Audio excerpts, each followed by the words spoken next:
Now we're going to bring in Richard Steenan, and Richard's a longtime guest on the show. He and I even wrote a book together 10 years ago. Hard to believe, right, Richard?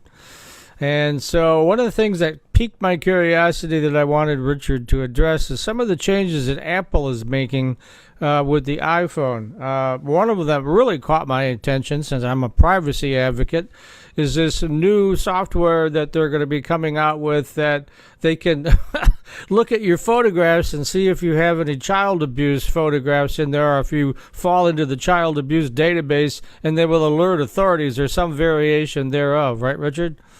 That's how it's working, Mike. Yeah, privacy advocates around the world are very upset with Apple, and have come out, 2,500 or 5,000 have signed a letter to them, etc. But when you dig into it, I think most people go, oh, okay, that makes sense. So the first thing is that they introduce new parental controls. So you can block your children from sending inappropriate images, right? So totally makes sense. No reason your child should be sexting, essentially, what that is.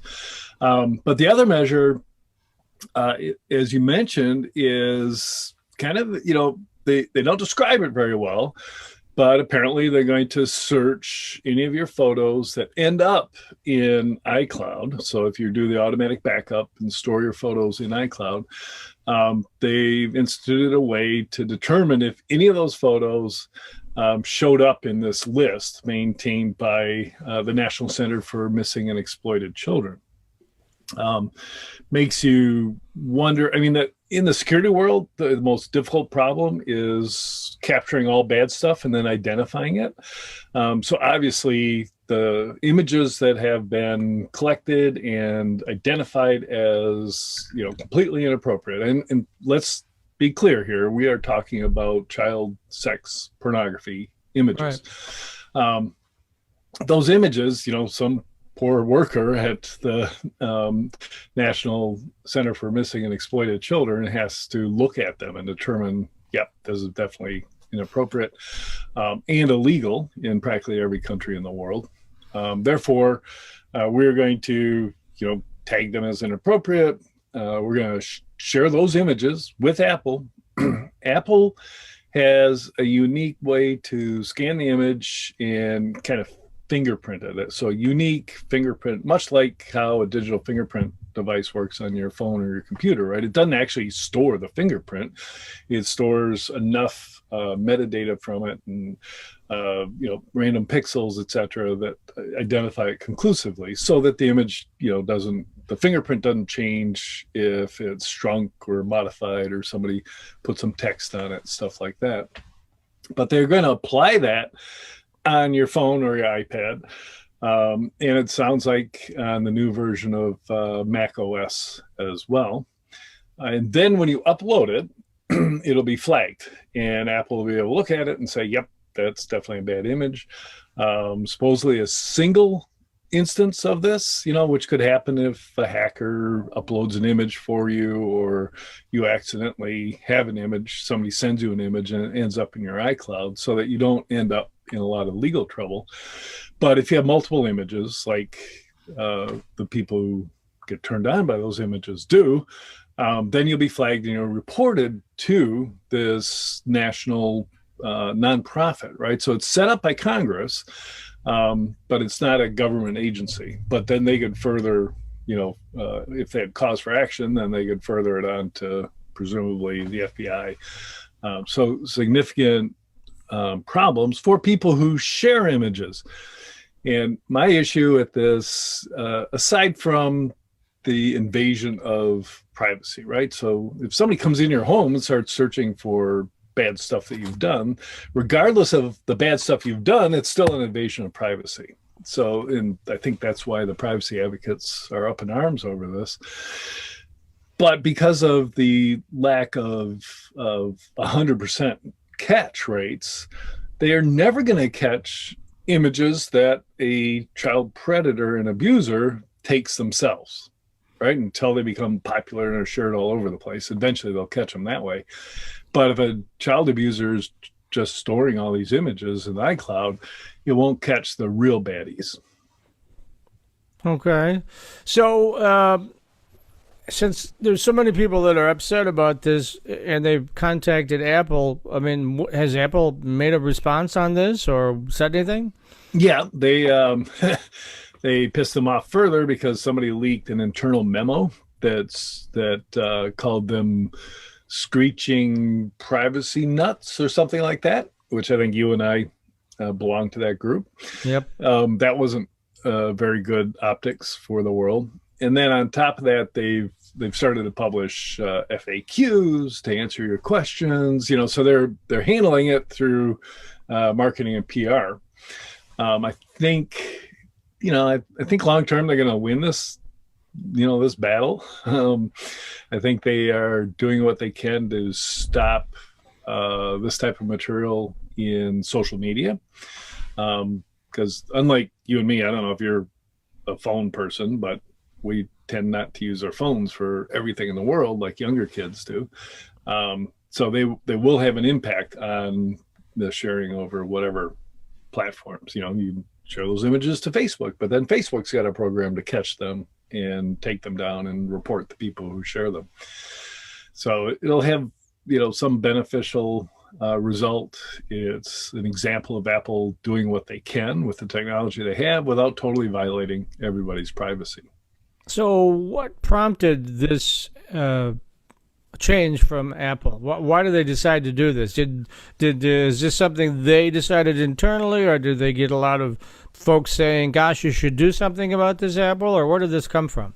Yeah, I think the people, ever since the elections, there's been a lot of pressure from the government against the big platforms, so Google and Twitter, of course, and Facebook. And I think Apple's trying to be proactive and take a stance and demonstrate that they're doing something, kind of to avoid that, regulatory overlook, right? Because, you could say that they are liable if some horrible incident happens, and Apple could have detected this with the technology they're rolling out. Now, I know Android is not quite as focused like iPhone is Apple, whereas Android is a lot of different folks. Is there any similar thing going on with the Android folks? No, there's nothing else going on. Now, mind you, any phone that law enforcement has an interest in, especially outside the United States, they just hack into and grab all your stuff, right? So there's quite an industry of spyware companies, legit, they have legitimate business models. They sell to law enforcement to catch just this thing, right? So human traffickers and terrorists. And unfortunately, many law enforcement agencies are not ethical and they abuse those tools when they have them.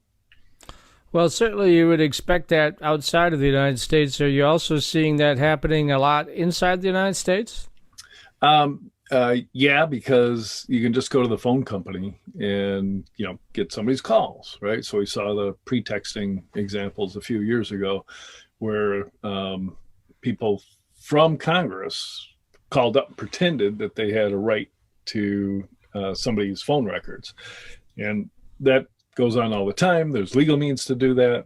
They can file, get a warrant to hack into somebody's phone and check everything that they've got, or turn on a phone that's been turned off. So there's, if people en masse expose all their private information, as we all do, government's going to be quick and law enforcement's going to be quick to take advantage of that. Shortens their prosecution times, shortens their investigations. It's just a way of life. So, if you're engaged in anything you don't want the government to know about, don't put it on your phone. Which sounds, okay. I've had taxi drivers in Singapore tell me that exactly, but he was referring to Chinese facial recognition cameras in every street corner. But yeah, all that falls apart when what you want to do is, have a peaceful revolution, or in the form of an election of a new political party. You certainly don't want the government spying on you while you're engaged in that kind of pushback. Yeah, you mentioned China. I saw a documentary on TV about a year ago about how they use facial recognition in China. And I haven't been to China in a long time, but it's everywhere.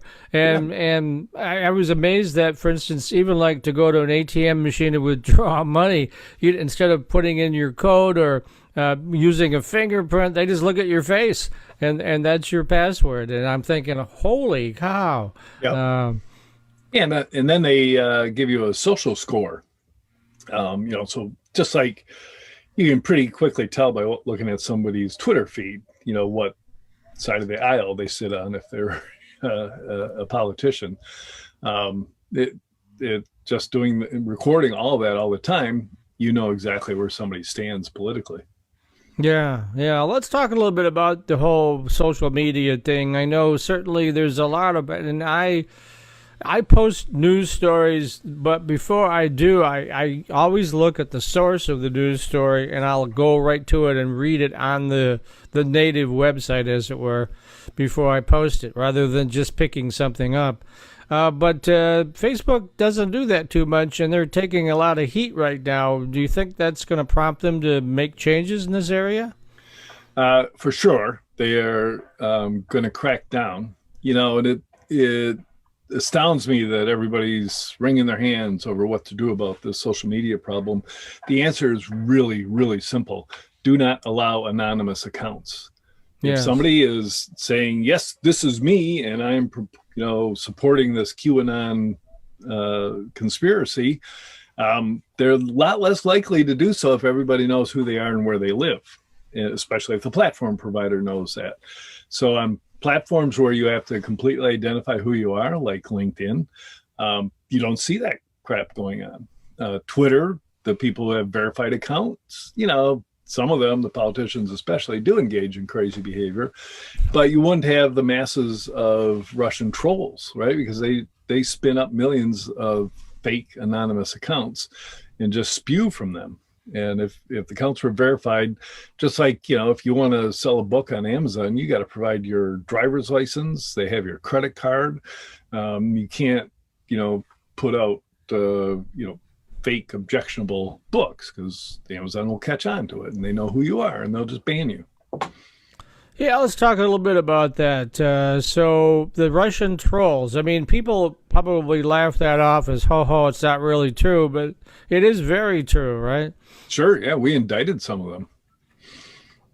And I know Biden brought that up. At least I think he did when he had his meeting with Putin. That came up along with a lot of other things. But I don't think Putin's inclined to do much about it, is he? Or have you seen any change? Nope, no change at all. I think Putin's calling Biden's bluff, if that's what it was, because Biden really drew a line in the sand. He kind of said the equivalent of nice gas pipeline you got there. It'd be really terrible if a cyber attack happened to it. And yet, on we go. More ransomware coming our way from Russia and sometimes Ukraine-based ransomware attackers. In China sometimes as well, right? Yeah, China, North Korea. Anybody who wants to make some money illicitly can get into the game. Yeah. Well, for a while there, ransomware died back down after the summit. Has it sort of risen back up again? Are those? Oh, yeah. Has Yep. it? Yep. The major groups just resurfaced, with new names, new infrastructure, new logos. We have, there's been some interesting news lately. So one of the big groups had an affiliate leak their, tools, techniques, and practices documents.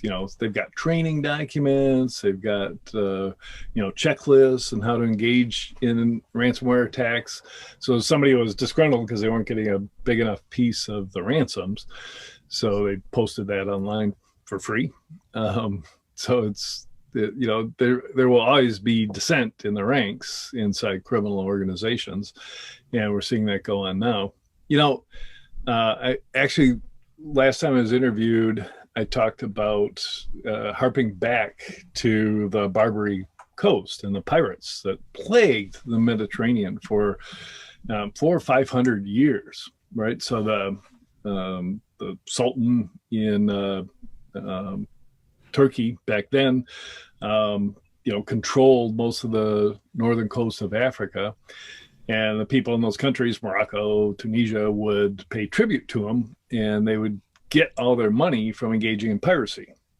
And over a couple hundred years, they captured and enslaved over 1 million Europeans, English, and Americans. So it was just a scourge. And then finally, Thomas Jefferson deployed what we had of a navy in like 1816 or something like that. And that was, of course, the beginning of the Marines, because they landed and engaged in trying to form regime change in Tripoli.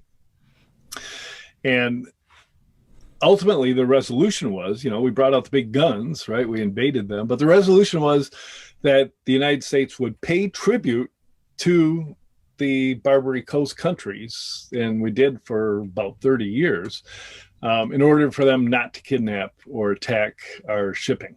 So obviously the final result, I think, was when Madison was president, and he just went in and took everybody out and won the battle and put an end to it. So I like to point out that's a lesson to the world's leaders, is the only way to actually stop the type of piracy that Putin's engaged in is military. And I'm not sure anybody's got the stomach to do that, but Putin should think about it.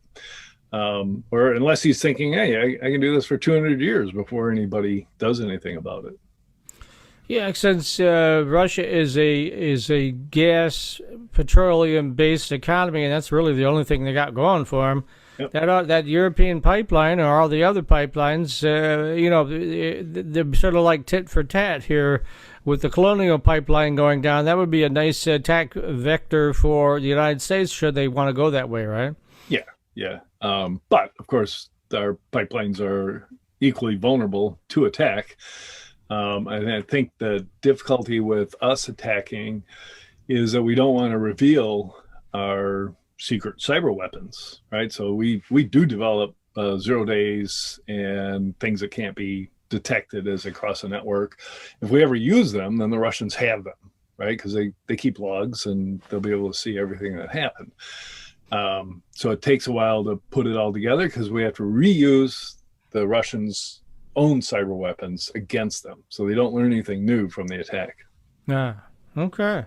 All right. Well, we're running out of time in the segment. I know people will want to reach out to you. Richard, how do they do that? What's the best way to reach you? Yeah. People don't seem to have a problem just Googling my name or my email address, but you can find me on LinkedIn. I publish my email address on LinkedIn. You just have to look under contacts, but it's Richard at IT-Harvest. And then you can find me and my book at itharvest.com, it-harvest.com. The Security Yearbook 2021 edition. Exactly.